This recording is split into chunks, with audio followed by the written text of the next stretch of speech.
नमस्कार, आप सभी का बहुत बहुत स्वागत है। मेरा नाम रूबिका लियाकत है और इस वक्त आप न्यूज़ 18 इंडिया देख रहे हैं।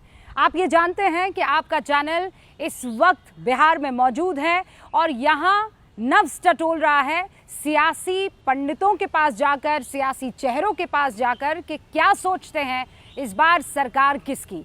और इसी सिलसिले को आगे बढ़ाते हुए हम पहुँच चुके हैं जनसुराज के संस्थापक प्रशांत किशोर जी के पास। पीके, बहुत बहुत स्वागत है आपका। नमस्कार, धन्यवाद। कैसे हैं आप? बढ़िया है। इन इंग्लिश आई से buried in the bushes of Bihar.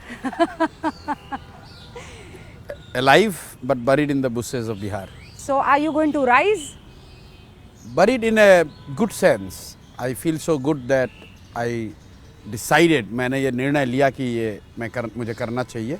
हाँ। और 3 साल यहाँ बिताने के बाद मुझे लगता है कि ये बहुत सही निर्णय था, सही काम किया, सही समय पर लिया और इसका परिणाम अभी आपको 3-4 महीनों में आपको देश को दिखेगा। अप्रत्याशित नतीजे आपको बिहार से दिखेंगे, सिर्फ चुनाव के नज़रिए से नहीं, ऐसे नतीजे जो राजनीति की दशा और दिशा को बदल देंगे। इतने कॉन्फिडेंट क्यों हैं आप? मतलब धुरंधर इतने हैं कॉन्फिडेंट सामने। इसलिए हैं क्योंकि 3 साल बिहार के गांव-गांव गए हैं, यहाँ रहे हैं और जो भी मेरी समझ पहले की थी उसको अगर आप हटा भी दें तो भी जो मैं बिहार में देख पा रहा हूँ, जो आंकड़े देख रहा हूँ, जो नंबर्स देख रहा हूँ, वो बिल्कुल क्लियर है। बिहार में लोग बदलाव चाहते हैं। तो इसीलिए तो लोग कह रहे हैं कि ये जो चुनाव है ये आपके लिए वार्म अप चुनाव किसने कहा है ना? और आपके धुरंधर विरोधी भी ये बात कह रहे हैं नहीं, चलिए कि ये आपका वार्म अप चुनाव है। आप अगर डेंजरस साबित होते भी हैं तो वो 2029 में आगे कभी होंगे, अभी तो नहीं। आपने साल भर पहले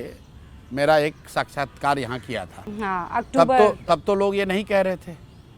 अक्टूबर से लेकर अभी तक लोग इतना तो कह रहे हैं भैया इनका वार्म अप है। ये बिहार के नतीजे, लोग जो मेरे विरोधी हैं वो क्या कह रहे हैं कि जीतेगा कौन, ये तो प्रशांत किशोर और जनसुराज तय करेंगे, क्योंकि उनका ऐसा मानना है कि हम लोग जिसको चाहे उसको हरा तो जरूर देंगे, इतना वोट तो जरूर लाएंगे कि जिस प्रत्याशी को चाहे उसको हरा दें, ऐसा विरोधी मानते हैं। तो अभी यहाँ पहुँच गए ना, अब 2 महीना और रुक जाओ, फिर पता चलेगा कि कौन जीत कर आ तो रहा है। और क्लैरिटी फिर दे दीजिए। नहीं, आप देखिए, आप पटना में हैं, मैं आपसे ये अनुरोध करूंगा कि आप पब्लिक से पूछिए और नेताओं जो हमारे घुर विरोधी हैं उनसे भी पूछिए। नहीं, जो पहला आदमी हमको पीके मिला, प्रशांत किशोर जी, उस पहले आदमी ने कहा कि देखिए हम जो है 20 साल से एक चेहरा देख रहे हैं, वो बदलाव जिसका आप जिक्र कर रहे हैं ना, जिस तरफ इशारा कर रहे हैं, वो तो हर वोटर चाहता है ना, हर 5 साल में वो बदलाव चाहता है। लेकिन वो ये कह रहा है कि ऑप्शन क्या है। अगर 2010 मजबूत ऑप्शन अगर आप 2010 में यहाँ आए होते तो लोग चाहते नहीं, अभी तो काम शुरू हुआ है, नीतीश को दोबारा मौका मिलना चाहिए।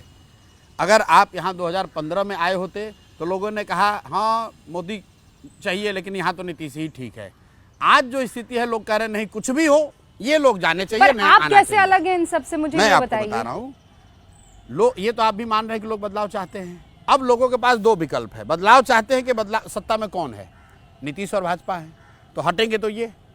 अब जनता के पास 2 विकल्प है, या तो वो राजद का लालटेन जो कि 15 साल बिहार के जंगल राज के लिए जिसको लोग दोषी मानते हैं उसको वापस लाएं, या फिर एक नई व्यवस्था, नया विकल्प, नया प्रयास जो शुरू हुआ है जनसुराज का, उसको मौका दें। नहीं, पर एक और ऑप्शन है। क्या? वो ये भी तो चाह सकते हैं कि बीजेपी का चेहरा जो है वो सीएम के तौर पर आ जाए। भाई ऐसा है कि ये तो बीजेपी वाले खुद से जब अपना चेहरा नहीं बता रहे, आप क्यों बता रहे? इसीलिए तो लोग आपको कहेगा कि आप बीजेपी का सपोर्टर है। नहीं, मैं तो ऑप्शन दे रही हूं आपको। आप क्यों ऑप्शन दे रहे हैं जब बीजेपी वाले प्रधानमंत्री आकर भाई आप कह रहे हैं ऑप्शन 3 ऑप्शन है। आपने कहा या तो आरजेडी रहेगी, ऐसा है, या फिर बिहार में तीन जेडीयू रहेगी। मैं कह रही हूँ आपके साथ साथ एक और ऑप्शन है। नहीं, सुन लीजिए, बिहार में 3 कोणीय मुकाबला है। एनडीए है जिसमें महागठबंधन है और जनसुराज है। 1 मिनट, तो आप कह रहे हैं कि लोग बदलाव चाहते हैं, तो बदलाव चाहने का मतलब कि एनडीए सत्ता में कौन है? एनडीए है। हाँ। तो वो लोग जाएंगे।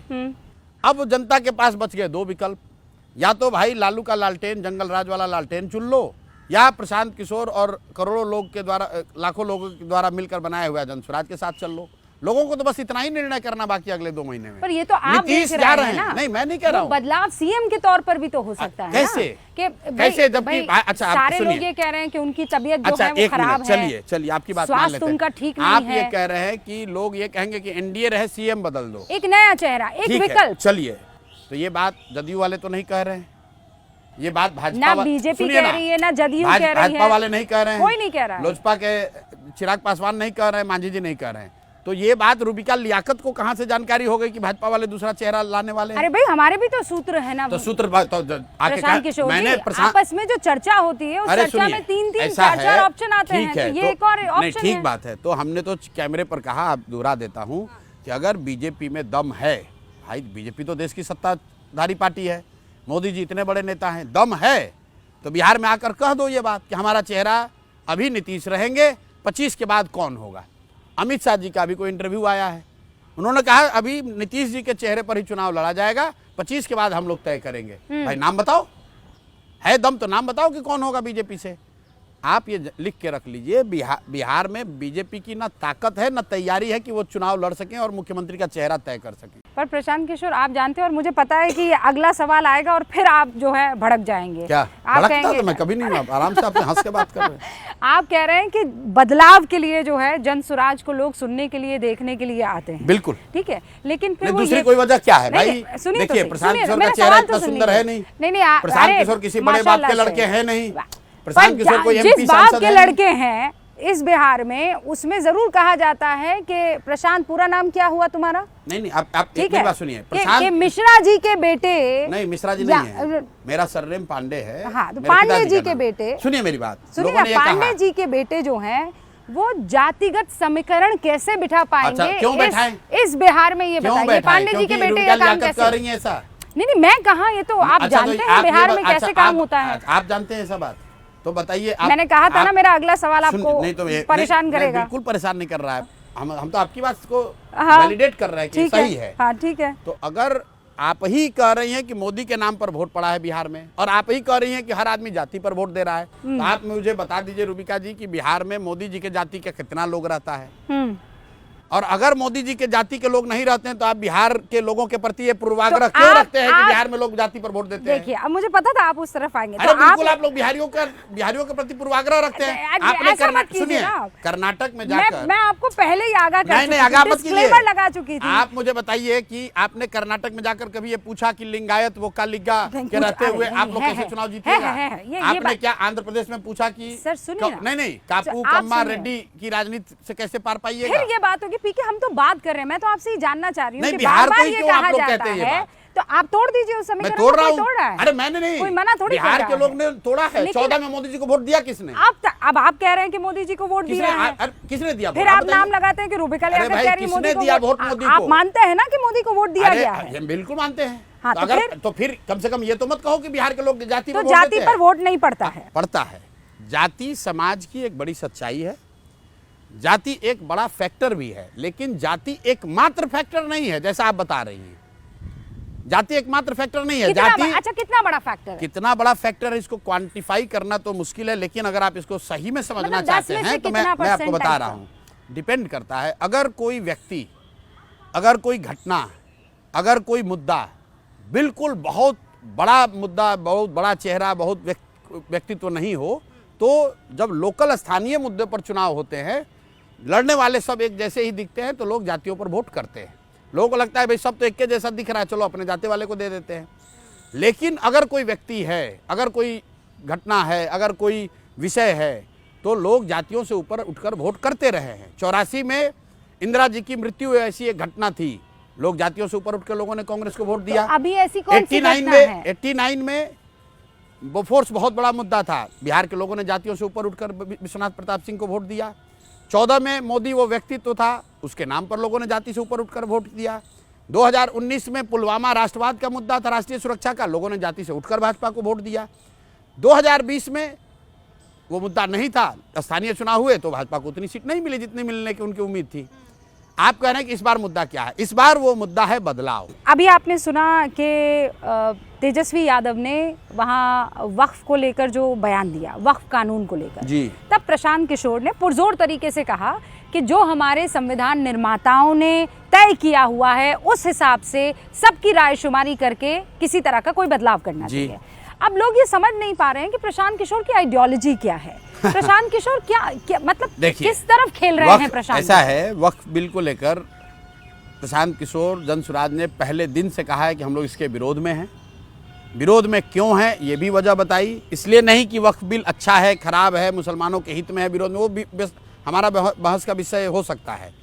क्यों नहीं वक्फ बिल पास होना चाहिए था? क्योंकि जो मैंने आपने जो बात बताई कि मेरा ऐसा मानना है, जनसुराज का ऐसा मानना है कि जिन बातों को लेकर इस देश की नींव रखी गई, जो इस देश के फाउंडिंग फादर्स थे, संविधान में जो बेसिक प्रावधान किए गए, जिन वर्गों को भारत के इस संघ से जोड़ने के लिए जो वादे किए गए, अगर उसमें कुछ आप आमूल चूल परिवर्तन कर रहे हैं तो निश्चित तौर पर जो वर्ग उससे प्रभावित हो रहा है उसको आपको कॉन्फिडेंस में लेना है।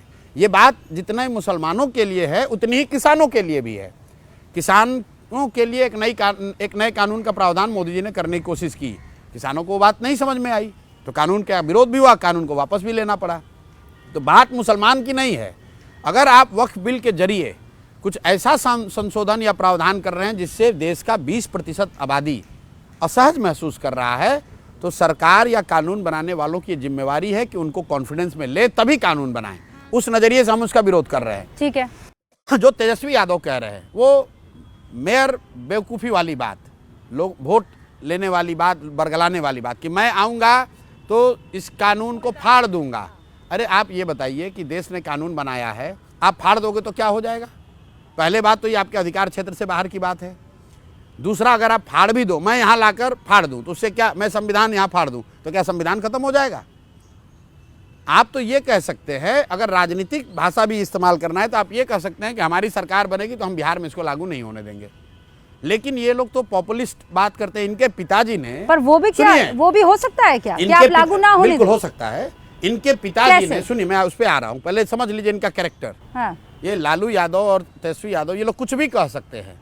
लालू जी ने पूरे देश ने देखा, संसद में खड़ा होकर कहा कि वक्फ का संशोधन बिल आना चाहिए। हाँ। ये हमने नहीं कहा, तेजस्वी ने नहीं कहा, लालू यादव ने संसद में कहा।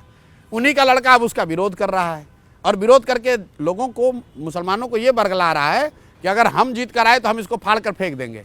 मुसलमानों को ये सवाल करना चाहिए कि भाई कानून संसद में बनाया जाता है और संसद से हटाया जाता है। हाँ। किसानों के खिलाफ कानून बना, वापस लिया गया किसान केंद्र की तरफ से। आंदोलन किए और सरकार को मजबूर किया कि वो कानून वापस हो।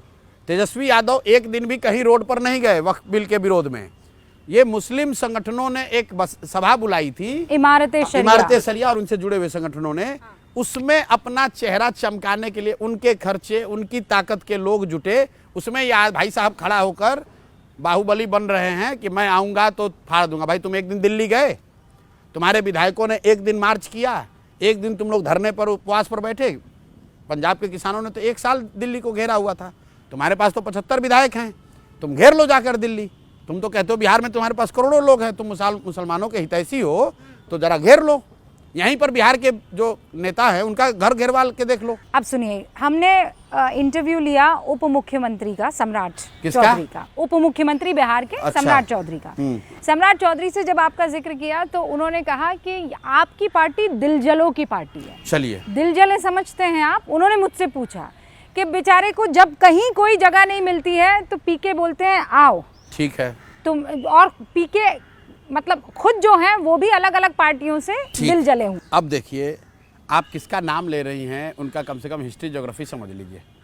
सम्राट चौधरी लड़के हैं शकुनी चौधरी के। शकुनी चौधरी पहले जब कांग्रेस की बिहार में सरकार होती थी तो उस दल में विधायक और मंत्री थे। किसी ज़माने में मुंगेर में उनका एक वीडियो है, देख लीजिए, कहा था कि मोदी को इसी मुंगेर की ज़मीन में गाड़ दूंगा। फिर वहाँ से भागे। जब राजद की, लालू जी का दौर आया तो राजद की सरकार में विधायक और मंत्री बने। जब लालू जी का सितारा नीचे आया तो ये बेचारे नीतीश कुमार की सरकार में विधायक और मंत्री बन गए। फिर जब नीतीश का सितारा गर्दिश में आया तो मांझी जी के साथ ये भागे ये लोग। मांझी जी की सरकार में भी ये विधायक मंत्री थे, रिकॉर्ड पर है, चेक कर लीजिएगा। और आज जब भाजपा का भी थोड़ा बहुत दौर बढ़ा तो ये सम्राट चौधरी उसमें जाकर शामिल हुआ है। तो ये भाजपाई जो यहाँ पर हैं, जो संघ के हैं लोग, जो भाजपा के लिए जिन्होंने खून पसीना लगाया है, उनसे जाकर पूछिए कि ये आदमी कौन है। ये दूसरे को दिल जला बता रहा है। भाई सम्राट चौधरी को बिहार में उप मुख्यमंत्री है, आपने ठीक कहा। बिहार के आधे हिस्से में लोग जानता नहीं है कि सम्राट चौधरी है कौन। आप अभी पटना के किसी भी स्लम एरिया में चलिए और वहाँ पर महिलाओं को खड़ा होकर आप जरा पूछिए कि भाई सम्राट चौधरी कौन है। जो लोग जानता नहीं कि सम्राट चौधरी कौन है, वो आदमी स्टेटमेंट दे रहा है दूसरे पर। आपकी पार्टी दिल जलों की पार्टी है कि नहीं? अरे है? भाई, जिनको जहां जगह नहीं मिलती है वो आपकी पार्टी में जगह पाते हैं कि नहीं? हम लोग की पार्टी दिल जलों की पार्टी है। हम लोग का दिल जला हुआ है कि हम लोग का बिहार, हम लोग के बच्चे मजदूरी करने के लिए गुजरात जा रहे हैं, और हम लोग जैसे पढ़े लिखे व्यक्ति यहाँ हैं, सारी क्षमता वाले, फिर भी बिहार की ये दुर्दशा है। इसलिए हम लोग का दिल जल रहा है। दिल इसलिए जल रहा है कि बिहार आज सबसे देश का गरीब और पिछड़ा राज्य है। दिल इसलिए जल रहा है कि लोग बिहारी को बिहारी कह के बाहर अपमानित करते हैं। बिल्कुल दिल जलों की पार्टी है, दिल जलों की पार्टी है, लेकिन इसलिए है कि बिहार की दुर्दशा से हम लोग का दिल जल रहा है।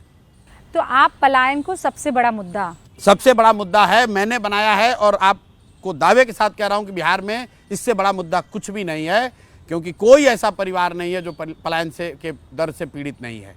गरीब का बच्चा मजदूरी करने जा रहा है। कई लोगों को लगता है पलायन तो गरीब आदमी करता है। अरे नहीं, गरीब का बच्चा तो पलायन कर ही रहा है मजदूरी करने के लिए। जो मध्यम वर्गीय परिवार है उनके बच्चे भी पढ़ने के लिए बाहर जा रहे हैं। जो अच्छे घर के लोग हैं वो भी इलाज के लिए बाहर जा रहे हैं, नौकरी के लिए बाहर जा रहे हैं, बिजनेस के लिए बाहर जा रहे हैं। कौन ऐसा परिवार है बिहार में जहाँ से लोग पलायन नहीं कर रहे हैं? आप सुनिए, वो केवल बिहार में थोड़ी है। नहीं, बिहार में सबसे ज्यादा है ना। वहाँ केरल का भी तो बच्चा दिल्ली पढ़ने आता है ना, इलाज करवाने आता है ना। अलग अलग राज्यों के लोग जाते ही हैं ना, बेहतर सुविधाओं के लिए। किसने आपको कह दिया? बेहतर नहीं, आप दिल्ली यूनिवर्सिटी का आंकड़ा निकालिए और उसमें देखिए कि उसमें केरल के बच्चे कितने हैं और बिहार के बच्चे कितने हैं। आप कह रहे हैं परसेंटेज बिहार का ज्यादा है। आप एम्स का आंकड़ा निकालिए और देखिए कि वहां इलाज कराने वाले केरल, तमिलनाडु के कितने हैं और बिहार के कितने हैं। अरे आप कल अभी हैदराबाद में दुर्घटना घटी है, मैंने ट्वीट किया था 2 साल पहले, हादसा कहीं भी हो, हताहत होने वाला बिहार का बच्चा है। फैक्ट्री में बम फटा है हैदराबाद में, लेकिन शोक मन रहा है बिहार में, लोगों का दिल जल रहा है बिहार में, क्योंकि बिहार के बच्चे वहां मारे गए हैं, उसमें कोई दूसरा नहीं। कश्मीर में गोली चलती है, बिहार के बच्चे मरते हैं। कहीं टनल में उत्तराखंड में लोग फंसते हैं, बिहार का परिवार उसमें फंसता है। कोविड हुआ, उसमें बिहार के बच्चे पैदल चल के आए, और आप कह रहे हैं कि केरल और बिहार में पलायन की स्थिति बराबर है। तो पलायन आपका सबसे बड़ा मुद्दा है? सबसे बड़ा मुद्दा, और इतना बड़ा मुद्दा है कि डर के मारे ये सब ढोंगी जितने हैं, सम्राट चौधरी जैसे बेवकूफ लोग, ये सब अब कह रहा है। सम्राट चौधरी अभी कहा उस आदमी ने कि अगले 5 साल में हम लोग पलायन जितने लोग गए हैं उसको वापस लाएंगे। मैं फिर आपको बता रहा हूं, आप अपने रिसर्च टीम को बोलिए, सम्राट चौधरी ने ये अपने फेसबुक पर एक जगह डाला है, उसके नीचे जितने कमेंट आए हैं, कम से कम 6000 कमेंट, हर कमेंट में लोग उस आदमी को गाली ही दे रहे हैं। कह रहे भाई तुम 20 साल से सत्ता में हो, अब कह रहे हो कि 5 वर्ष में पलायन को रिवर्स करेंगे। तुमको 20 वर्ष तो तुमको ध्यान आया नहीं। 20 वर्ष तो तुम ये कह रहे थे कि अरे बिहारी नहीं रहेंगे तो दिल्ली में स्वास्थ्य व्यवस्था रुक जाएगी, वहाँ सफाई नहीं होगा, वहाँ सब्जी नहीं बिकेगा, बॉम्बे की व्यवस्था ठप हो जाएगी। बिहार में मधुबनी में मोदी जी आए, उन्होंने एक बयान दिया, कहा सहरसा से एक नई आधुनिक वंदे भारत ट्रेन चलेगी, जिससे बिहार के बच्चे, श्रमिक परिवार के बच्चे बॉम्बे और गुजरात में सुविधापूर्वक जाकर वहाँ काम करेंगे। ये बताइए कितनी दुर्भाग्य की बात है। लोग यहाँ ताली बजा रहे हैं, अखबारों ने लिखा मोदी की नई सौगात, 2 नए वंदे भारत ट्रेन। प्रशांत किशोर और जनसुराज पहले लोग हैं जिन्होंने कहा कि नहीं, हम लोग इसका विरोध करते हैं, हमें ऐसी वंदे भारत ट्रेन नहीं चाहिए जिसमें बिहार के बच्चे बोड़ा की तरह कुचाकर, जानवर की तरह बैठकर महाराष्ट्र और गुजरात में नौकरी मजदूरी करने जाएं। अरे भाई, मोदी जी को ये ना बताना है कि बिहार में फैक्ट्री कब लगेगी। क्या किसी वंदे भारत के इनॉग्रेशन में गुजरात में वंदे भारत चल रही है? क्या मोदी जी ने कहा कि गुजरात में नया वंदे भारत ट्रेन दे रहे हैं जिससे गुजरात के लड़के तमिलनाडु जाएंगे मजदूरी करने? आप बिहार के लिए क्यों कहते हैं ये बात? ये सम्राट चौधरी क्या कहेंगे? इनकी क्या औकात है? ये लोग 20 वर्ष से ये कहते रहे कि बाहर जाके काम करना बिहारियों का काम करने वाला होना बताता है। ये हमने कहा है कि नहीं, ये बिल्कुल गलत है, ये रुकना चाहिए, किसी भी हालत में हम लोग के बच्चे बाहर नहीं जाने चाहिए। अब ये रुकेगा कैसे? आपके पास क्या ब्लूप्रिंट है? आप तो कहते हैं कि यहाँ इंडस्ट्रीज लग जाएगी, थोड़ी उससे पलायन रुक जाएगा। आपने सुना ही नहीं मेरी बात। वो सुनिए, हम लोग तो कह रहे हैं कि इंडस्ट्री से पलायन नहीं रुकेगा। हाँ, वही तो मैं कह रहा हूँ, बिल्कुल नहीं रुकेगा। इंडस्ट्री से पलायन रुकना होता तो कब का रुक गया होता। क्योंकि यहाँ पहले आजादी के बाद तो थे यहाँ पर 30 से ज्यादा शुगर मिल थे। हाँ। इंडस्ट्री से पलायन नहीं रुकेगा। पलायन यहाँ रुकेगा जब यहाँ शिक्षा होगा, लोगों के हाथ में स्वरोजगार के लिए पूंजी होगा। जिस दिन पूंजी का पलायन रुकेगा उस दिन बुद्धि का पलायन रुकेगा। जब बुद्धि और पूंजी का पलायन रुकेगा तो श्रम का पलायन अपने आप रुक जाएगा। वो कह रहे हैं आप अगर अलहदा हैं तो वो कह रहे हैं कि आपका काम करने का तरीका तो बाकी पार्टियों की तरह है। मैं अलग है तो फिर अगर बाकी पार्टियों की तरह इसलिए क्योंकि आपने अभी अभी अपना जो अध्यक्ष चुना है, हाँ। वो अध्यक्ष कौन है? अलग अलग पार्टियों से कूद कर आए, अब आखिर में आपके पास कौन अध्यक्ष अलग अलग पार्टी से कूद पप्पू कर आए? सिंह जी की बात कर रही हूँ। अरे भैया, पप्पू सिंह जी एनके सिंह के भाई सुन लीजिए, एनके सिंह की जो भाई है वो किसी पार्टी से कूद कर नहीं आए हैं। वो उनकी माँ कांग्रेस में एमपी रही लंबे समय तक। ये भाई साहब खुद एमपी रहे हैं 2 बार। हाँ, और 2014 में। अभी कांग्रेस के टिकट पर 2019 में पूर्णिया से चुनाव लड़े हैं। और उसके बाद उन्होंने कांग्रेस छोड़ी और 19 के बाद 25 में पहली बार कोई पार्टी ज्वाइन कर रहे हैं। हाँ, तो खुद के कहाँ हैं भाई? तो यही हुआ ना, आप कह रहे हैं कि वो कूलिंग पीरियड था। तो आपको क्या लगता है कि मतलब उदय सिंह को कोई बिहार में कोई चोर तो नहीं कहेगा, गुंडा मवाली तो नहीं कहेगा, अनपढ़ बेवकूफ़ तो नहीं कहेगा? सुलझे हुए व्यक्ति हैं, चोर बदमाश नहीं है, बिहार की चिंता करने वाले लोग हैं, अनुभवी लोग हैं, 2 बार के एमपी रहे हैं और लंबे समय से इनका परिवार राजनीति में बहुत सक्रिय रहा। मुकेश सहनी कह रहे हैं। कौन कह रहा है? मुकेश सहनी। देखिए एक चीज मैं सवाल तो सुन लीजिए। वो ये कह रहे हैं कि आपने क्या किया, राजशाही परिवार हैं, इनसे आपने बढ़िया पैसा लिया, इनको कहा आप अध्यक्ष बन जाइए और आप में और बाकियों में कोई अंतर नहीं है, आप भी अपनी पार्टी वैसे ही चला रहे हैं। हम लोग यहाँ बिहार में कहावत है कि सावन के अंधे को हर जगह हरियाली ही दिखती है। तो जिस व्यक्ति का आप नाम ले रहे हैं उनकी छवि यही है, पैसा लो टिकट बेचो। ये लोग धंधा करते हैं। अभी तक तो इन्होंने ये कहा कि प्रशांत किशोर अपने पैसे के दम पर राजनीति कर रहे हैं। अभी कह रहे हैं कि प्रशांत किशोर ने पैसा लेकर अध्यक्ष बना दिया। बिहार में किसी माई के लाल का हिम्मत है कि कह सकता है कि वो प्रशांत किशोर को पैसा देगा? हमको पैसा देने वाला यहाँ कौन पैदा हुआ है? कोई, मैं आपको डंके की चोट पर कह रहा हूँ कि किसी को ये कोई भी नहीं कह सकता है कि प्रशांत किशोर का ईमान खरीदने भर किसी के पास पैसा हो बिहार में, ये किसी की ताकत नहीं है। तो पैसा कहाँ से आ रहा है प्रशांत? पैसा प्रशांत किशोर को आ रहा है, सरस्वती की कृपा से आ रहा है। बुद्धि का खाते वकील के पास पैसा कहाँ से आता है? वकील वकालत करता है, पैसा आता है। ये सब खाले साहब का पैसा डॉक्टर का, बिल्कुल, डॉक्टर का पैसा कहाँ से आता है? डॉक्टर साहब आपका इलाज करते हैं, आपको आप पैसा उनको देते हैं। हाँ। हम जो काम करते हैं उसके लिए लोग हमारी मदद करते हैं।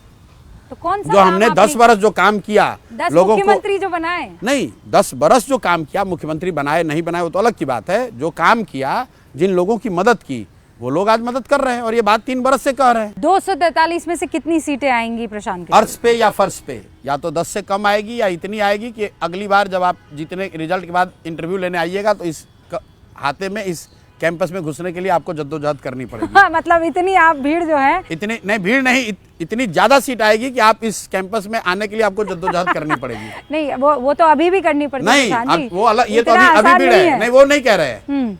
मैं आपको जो कह रहा हूँ कि या तो अर्श पे या फर्श पे, या तो 10 से कम या इतनी सीट की इतिहास लिखा जाएगा। जेडीयू की क्या फ्यूचर 25 से कम, पहले भी बोला था, अभी भी बोल रहे हैं, रोज आकलन नहीं बदलते हैं। नहीं, पर आप ऐसा कैसे कह सकते हैं कि मैं सियासत छोड़ दूंगा 25 से कम? मैं बोल तो दिया, फिर रिपीट कर देता हूँ। फिर आऊंगी मैं आपसे, आ जाना, फिर आप दूसरी बार आए हैं, एक बार और आ जाइएगा कि सियासत फिर आप छोड़ देंगे। बिल्कुल। ऐसा क्यों लगता है आपको कि 25 से कम? रिजल्ट के बाद अगर 25 सीट से ज्यादा जदयू को आ जाए तो आप आइएगा। अगर जन स्वराज जीता होगा तो भी कहिएगा मैं छोड़ दूंगा। वजह क्या है? अरे ये तो आप लोगों ने कहा कि अरे ऐसे कैसे हो, मैं कह रहा हूँ इतने दावे के साथ कह रहा हूँ कि नहीं आएगा 25 सीट। लिख लो मेरी बात, वजह की कोई नहीं है बात, ये तो ऐसे शर्त लगाने वाली बात हो गई। ये चुनाव जेडीयू के लिए आप कैसे देख रहे हैं? खत्म। अभी आप देखिए, किसी ने कल पूछा, बोला कि जदयू के कार्यालय पर मोदी जी का फोटो लगा हुआ। हाँ, सही है। तो ये दिखाता है जो प्रशांत किशोर कह रहे हैं कि ये नीतीश कुमार के राजनीति का अंतिम दौर चल रहा है। चुनाव के बाद न नीतीश कुमार रहेंगे न जदयू रहेगा। लेकिन आप बताइए, ऐसा संभव है कि जदयू यहाँ दल है उस पर फोटो लगा हुआ है मोदी जी का? भारतीय जनता पार्टी के यहाँ पे कार्यालय में फिर उन्होंने पोस्टर लगा दिया नीतीश बाबू का। वो तो आपस में लड़ रहे हैं वो किसी, लेकिन जदयू के कार्यालय में नीतीश मोदी जी का फोटो 30 साल पुरानी पार्टी है, पहली बार लगा। एनडीए है ना, आपस में लड़, उनके नेतृत्व एनडीए का वो ऑफिस नहीं है, वो जदयू का ऑफिस है। तो आप कह रहे हैं कि अब ये भैया वो ऑलरेडी उनका मतलब भाजपाकरण तो हो गया है, जैसे कहते हैं ना कांग्रेसी, भाजपा का कांग्रेसीकरण हुआ है, उसी तरह जदयू का भगवा रंग में पेंट होना शुरू हो गया है। चुनाव आते आते पूरा ही पेंट हो जाएगा। पर आपको भी तो ये कहते हैं कि इस सफेद कुर्ते के पीछे कहीं ना कहीं भगवा रंग हम लोग का कलर पीला है। Mix of both. नहीं, हमारा कलर हाँ, पीला है का कलर भी और पीला है। जो लोगों को नहीं पता है उनको बता दें कि अगर हिंदू वाले भी जो लोग हैं उनको नहीं पता है, हिंदुओं के लिए सबसे शुद्ध जो कलर जिसको मानते हैं वो पीला है, पीताम्बर है, वो विष्णु का कलर है। हम लोग के यहाँ जब शादी होती है लोग हल्दी लगाते हैं, बच्चे का जन्म होता है उसको हल्दी किया जाता है, भगवा नहीं पहनाया जाता है। तो भगवा से भी ज्यादा शुद्ध कलर है ये, भगवा से भी ज्यादा है विष्णु का कलर है। नहीं तो आप बताइए। आप ये सवाल पूछने के पीछे मकसद था कि चाहे वो आरजेडी हो, चाहे वो कांग्रेस हो, चाहे वो सीपीआई सीपीएम हो, ये सब कहते हैं माले, ये सब कहते हैं कि आप उनकी बी टीम है भाई। तो यानी मोदी जी के साथ पहले भी आपने काम किया है, उन्हीं के इशारे पर आप यहाँ पर आ गए। इतने देर से तो बोल रहे हैं कि भाजपाई हमारी हमको गाली दे रहे हैं, फिर अब आप कह रहे हैं कि मुकेश सहनी हमको दो आरोप लगा रहे हैं, फिर आपने अभी कहा कि अब हमको आरजेडी वाले अब ऐसा है तो क्या पहले करें? वो आपस में लड़के पहले ये तय कर लें कि भाई मैं किसके साइड हूँ। बता दीजिए आप मैं किसकी किसी साइड के है? साइड नहीं हूँ, मैं बिहार की जनता के साथ हूँ, बिहार के युवाओं के साथ हूँ और बिहार के युवाओं की तकदीर बदलने के उस जज्बे के साथ हूँ कि नवंबर के बाद बिहार का युवा पलायन नहीं करेगा। अगले 10 वर्ष में बिहार में देश की सबसे अच्छी शिक्षा व्यवस्था बनाकर दिखाया जाएगा। बिहार को पुनः ज्ञान की भूमि के तौर पर प्रस्थापित कर देंगे। अच्छा, और राहुल गांधी क्या बोले राहुल गांधी के बारे में? राहुल गांधी यहाँ जो चुनाव लड़ने के लिए कन्हैया कुमार को उन्होंने बकायदा मौका दिया हुआ। कुमार चले गए, लालू जी ने मना कर दिया, वो चले गए वापस। किसने मना कर दिया? लालू जी ने मना कर दिया। यहाँ कांग्रेस नहीं चलती है ना, लालू जी चलाते हैं कांग्रेस को। कांग्रेस बिहार में आरजेडी की पिछलग्गू पार्टी है। पिछलग्गू समझती है ना, पिछलग्गू पार्टी है। तो लालू जी जो चाहते हैं वो होता है। तो 4-5 दिन कन्हैया कुमार जी आए तो लालू जी को अच्छा नहीं लगा, लालू जी ने कहा इसको बाहर करो भाई। और अदरवाइज आप समझिए कांग्रेस यहाँ चुनाव लड़ रही है, कन्हैया कुमार बिहार के हैं, सुलझे हुए नेता हैं, युवा नेता हैं, लेकिन वो बिहार में नहीं आ सकते हैं। क्यों नहीं आ सकते हैं? ये तो यक्ष प्रश्न है, क्यों नहीं आ सकते हैं? कांग्रेस तो चाहेगी कि उनका नेता यहाँ आए। तो आप कह रहे हैं वो यहाँ दिखेंगे नहीं? कहाँ दिख रहे हैं आपको? बताइए अपने पत्रकारों से, यहाँ पूछिए मित्रों से कि कोई कन्हैया कुमार आए थे उसके बाद दिखे यहाँ पे? तो भाई लालू जी नहीं चाहते वो आए तो नहीं आएंगे। तो अगर लालू जी कल कह दें राहुल गांधी को नहीं आना तो राहुल गांधी नहीं आएंगे। ये बड़ी बात कह रहे हैं? बिल्कुल बड़ी बात कह रहा हूँ। लालू जी कहेंगे आपको 25 सीट लड़ना है तो 25 सीट लड़ना है, 70 दिया तो 70, 50 दिया तो 50। यहाँ पर की जो राजनीति है उसको लालू यादव चलाते हैं। यहाँ पर खड़गे जी और राहुल गांधी क्या सोचते हैं उसका महत्व नहीं है। वो कांग्रेस देश की बड़ी पार्टी है, बिहार में उनका कोई वजूद नहीं। अच्छा, कल लालू जी ने चाहा कि प्रशांत किशोर हमारे साथ आ जाए। नहीं जा सकते, हम तो उनके खिलाफ खड़े हैं। लालू नीतीश मोदी के खिलाफ खड़े हैं। आप ना चुनाव से पहले, ना चुनाव से पहले, ना चुनाव के बाद, ना आज, ना 2029 में। आप आज भी नहीं, 5 वर्ष बाद भी नहीं। गठबंधन करेंगे? 5 वर्ष बाद भी नहीं। मान लीजिए हमको 0 सीट आ गया, 10 सीट आ गया। हाँ, 10 सीट तो भी नहीं। मुझे मालूम है 10 सीट आएगा, वो 10 एमएलए भाग जाएगा, उसको बीजेपी वाले या सत्ता में जो आएगा वो खरीद लेगा। फिर भी प्रशांत किशोर नहीं हिलने वाला है। प्रशांत किशोर यही करेगा जो आज कर रहा है। जब तक बिहार को सुधारेंगे नहीं तब तक पीछे हटने का सवाल नहीं। और आप चुनाव लड़ेंगे कि नहीं लड़ेंगे? लड़ सकते हैं, पार्टी को तय करना है, कार्यकारिणी की बैठक है उसमें तय होना बाकी है। मतलब आप पीछे से नहीं, आप फ्रंट से? आप अगर कार्यकारिणी में लोगों ने तय किया कि चुनाव लड़ना तो कार्यकारिणी में है कौन? अरे 35 जो प्रशांत कहेंगे वही होगा। ऐसी बात नहीं है। प्रशांत किशोर तो कार्यकारिणी में आमंत्रित सदस्य हैं। 35 लोग की कार्यकारिणी है और उसकी बैठक है, कार्यकारिणी में तय। कोई ऐसा है जो आपके खिलाफ चला जाएगा कि नहीं? भाई बहुत लोग जा सकते हैं। रोज की मारामारी है, रोज लोग विरोध करते हैं, रोज लोग सुझाव देते हैं, डिसएग्री करते हैं। तो लोकतंत्र जो है आपके यहाँ पर सबसे बड़े लेवल पर जिंदा है। बड़े लेवल पर मैं ये दावा नहीं कर सकता कहने के लिए ही सही, लेकिन हम लोग कोशिश जरूर करते हैं कि लोग जितना हो सके लोकतांत्रिक तरीके को बनाकर चले। बहुत बहुत शुक्रिया प्रशांत किशोर जी हमारे साथ जुड़ने के लिए। ये प्रशांत किशोर, बहुत बड़े दावे उनकी तरफ से हैं। अब देखना यह है कि बिहार की जनता इन दावों पर दिल देती है, वोट देती है कि नहीं। देखते रहिए न्यूज़ 18 इंडिया।